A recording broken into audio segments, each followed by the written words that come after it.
What's going on, everybody? My name is Aiden and welcome back to another video. Ladies and gentlemen, amidst one of the biggest days in the NBA, a massive trade that took place. Today we're going to be providing a Chicago Bulls weekly. I'm going to try and keep this one short and sweet because I want to talk about this trade, and I just don't think there's going to be another time to do it than today in a big environment that is the NBA right now. I mean, I can't believe what just took place, and I do want to discuss it. I know it's not a Bulls thing, I guess. The Bulls are not part of the trade, nothing like that. But heck, it's an NBA thing, and it means a big deal for everybody, I guess. So let's just try to keep this Bulls Weekly short and get to what I think a lot of people want to talk about for this one, and that is the big trade that did happen today. But before we get any further, if you liked the video and you want to see more from me, drop a like, drop a follow, and or subscribe if you are new.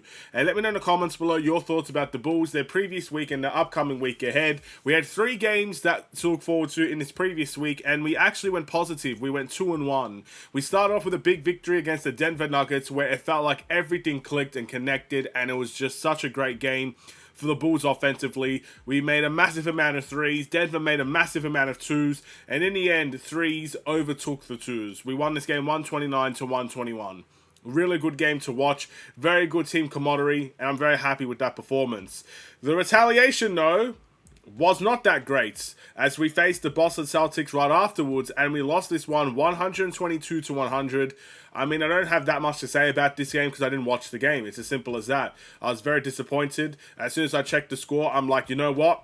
I can't be bothered watching this nonsense, and I didn't watch it, so I apologize for that. But we got dissected each and every single quarter. We didn't win a quarter in that game, and that kind of explains the loss in a nutshell.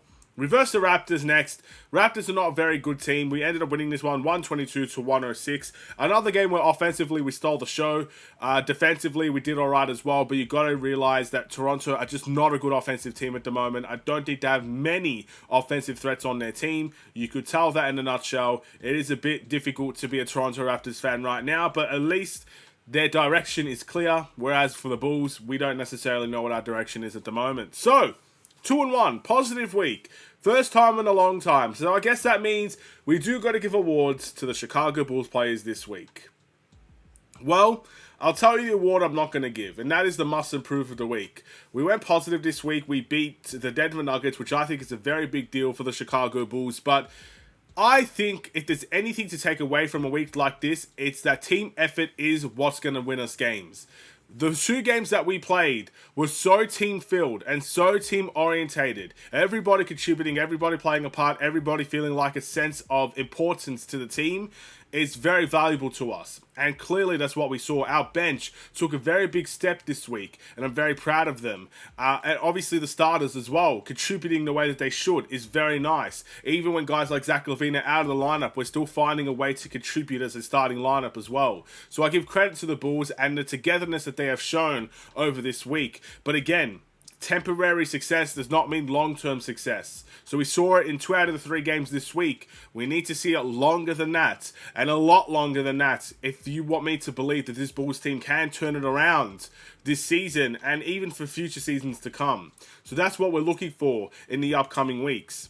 The defensive player of the week for me is Lonzo Ball. I just really enjoy the way that he plays defense. To me, he's very entertaining to watch on that end. His ability to kind of grab, intercept passes, his ability to read plays, it's all very essential to this Bulls team. And if I didn't have to give it to him, I would probably give it to Patrick Williams on the bench, just because he's finally contributing on both ends of the court, which is really what we like to see. I'm talking more about the rebounding side for him, but I do think it's Lonzo Ball, and I think it's a very obvious answer to give, personally. With that being said, my 6th man of the week is going to be Patrick Williams. Again, I just love how he stepped up off the bench. He looks free, he looks happy there, but at the end of the day, like I said, is this to fight for his spot back? Will we see Patrick Williams back in the starting lineup in 2 to 3 weeks' time? Or is this where he's the most comfortable and where we're going to see him play the most? I'd love to see what he has to say about what his position is like on the bench and whether or not he actually values that time there, or whether or not he's just tried to get back to the starting lineup, and whether or not complacency once he gets there again is going to be a big factor in his game. I honestly couldn't tell the answer to that, but I'm loving Patrick Williams. I'm more impressed with the fact that he's stepping up and helping us on the glass like Billy Donovan wants him to, rather than just him getting the double-digit points every game. That's always nice. But key areas where he wasn't contributing, he's now contributing in. And that's always been an essential part. We need Patrick Williams to do that each and every single game. Starting coming off the bench, 15 minutes, 30 minutes, 2 minutes, 48 minutes. It doesn't matter what it is. That's where we need to see Patrick Williams truly contribute to the Chicago Bulls.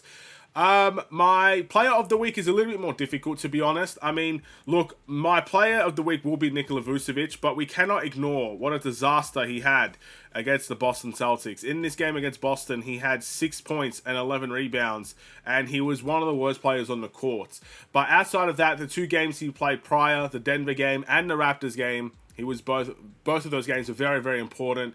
And I do think he played very well in those ones. So it's a bit of an iffy player of the week in all honesty. But again, with so many team, I guess, plays in there, so many guys contributing, you could give it to almost anybody, and I couldn't really have an argument there for you. So this is my opinion. I'd love to know what your guys' opinion is. With that being said, what's the future for the Chicago Bulls? What's the games that we have to come? Well, in a couple of hours' time, we will face the Detroit Pistons away from home. Detroit is not the same Detroit team we've known over the last 5 to 10 years, really. They're in a good position at the moment. They're playing really good team basketball in of their own right, and they are a threat to the NBA. So we should be very cautious of that. They're taking the leap. They are better than us this season. Let's not pretend. Let's not sugarcoat it. They're 7th in the Eastern Conference, sitting at 500. Whether they drop or not, I have no idea. But as of now, we need to treat that game very seriously. Then we take on the Miami Heat, a team that I would say is struggling at the moment. Obviously, the whole Jimmy Butler saga is a very interesting one. Who knows? By the time we face Miami, who are sitting 6th, by the way, so slightly ahead of the Detroit Pistons at the moment, by the time we face Miami, maybe Jimmy Butler won't be there. I honestly could not tell you the answer to that. What I will say is that whether Jimmy Butler is there or Jimmy Butler isn't there, Miami is always a team that I think we struggle against. So we need to really, really fight for that win as well. Moving on to the next game that we have, ladies and gentlemen, just got to quickly get to the schedule again. The next game after that will be against the Minnesota Timberwolves. I think that'll be a tough game, and to be honest, I don't necessarily like our chances for that one, but we'll have to wait and see. They're a bigger team, so that could cause a lot of issues, especially with our size issues at the moment. And then we face Golden State once again. This could be a game where we could shine, or this could be a game where, like before, we get blown out. Those are the teams that we have to look forward to facing in this upcoming week. I am projecting, I think if it's 4 games, I'm projecting we're going to get 1 win this week. I still believe we're not out of the woods just yet with our performances. Now, let's take the next couple of minutes. Luka Doncic goes to the Los Angeles Lakers, and the Dallas Mavericks receive Anthony Davis. I cannot believe this trade, ladies and gentlemen. As everybody has said, this is one of the craziest trades that have taken place in NBA history. A franchise player in the Dallas Mavericks, Luka Doncic, at the time at least, is being sent to a team that seems to always have a superstar on their team in the Los Angeles Lakers. And I honestly cannot tell you the reason why. Look, I know what the general manager for Dallas had to say. He believes defense wins championships, and this is going to be the move that sets them up for the future and sets them up to win now. I think that's a load of bollocks, man. I'll be honest. I think that's a load of rubbish. They were top 5 in defense last season.